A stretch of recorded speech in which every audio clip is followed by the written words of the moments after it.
this was a fantastic article, and I thought we had to cover this. And we've all kind of done content, or most of us have done content on our channel about the passage of the $95 billion, what is it called?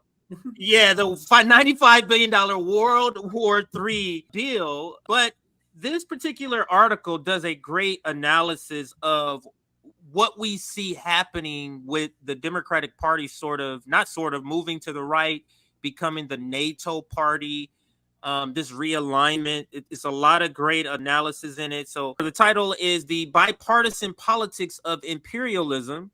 Democratic liberals and Republican fascists unite in funding Gaza genocide and Ukraine proxy war. Let's dive into the article. The U.S. ruling elite views its conflict with Russia, Iran, and China as interconnected theater in the same struggle. The initial stages of a third world war, as Nick was just referring to.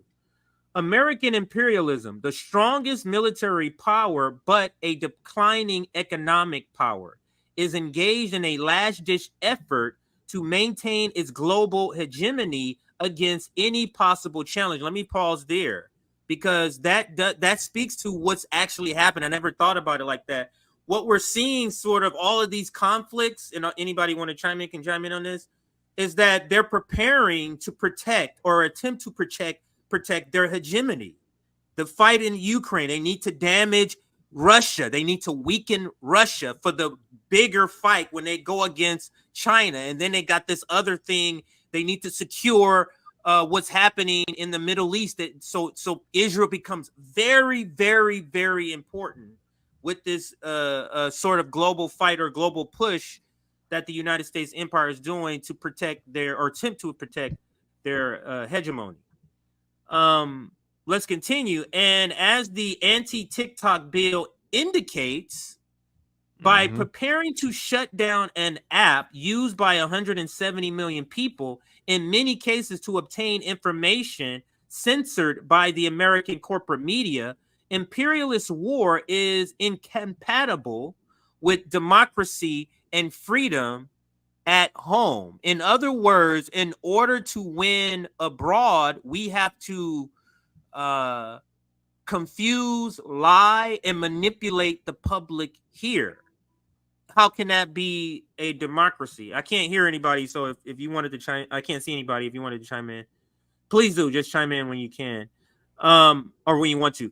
House Democrats waved miniature Ukrainian flags as the roll call vote was on final passage of the Ukraine funding bill was carried out. If any of you have a video of that, I couldn't find a video of the passage and the waving of the flag. If you have it, please bring it up.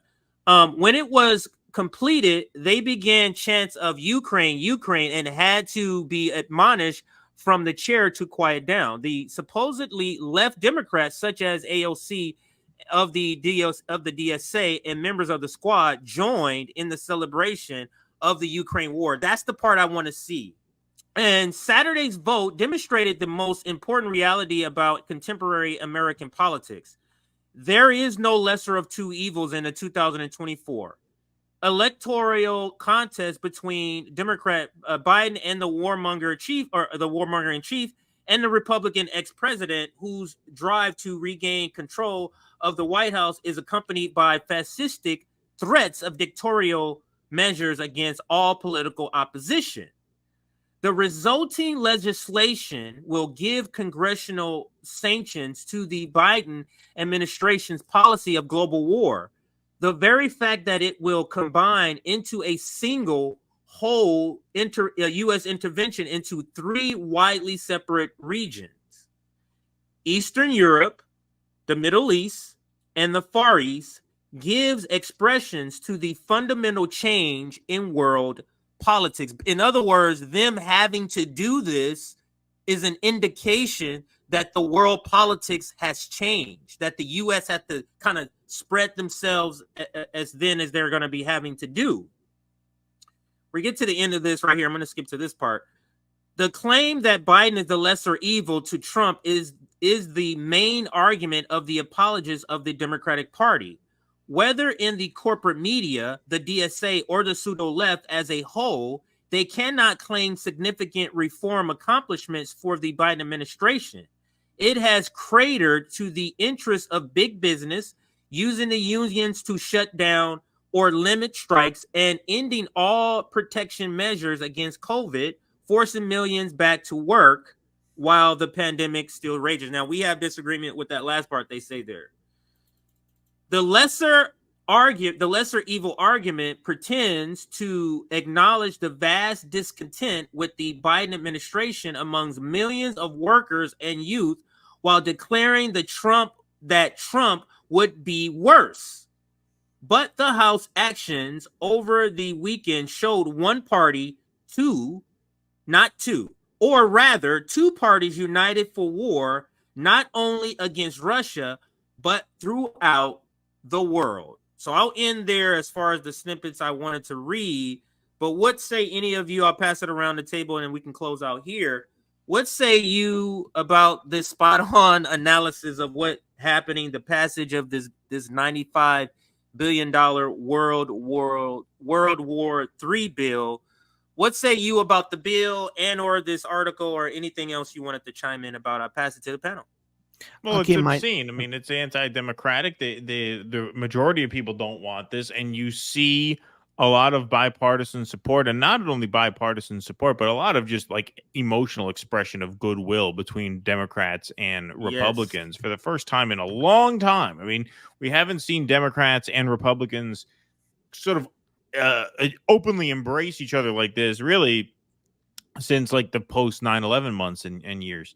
Isn't it crazy how, it takes a world war that nobody wants to bring these politicians to a sort of kumbaya moment, which is what they're having. But CJ, I do have the video, so I've shared it. You have to give me permission to share the video screen, but I can show you the video of the Ukraine flags.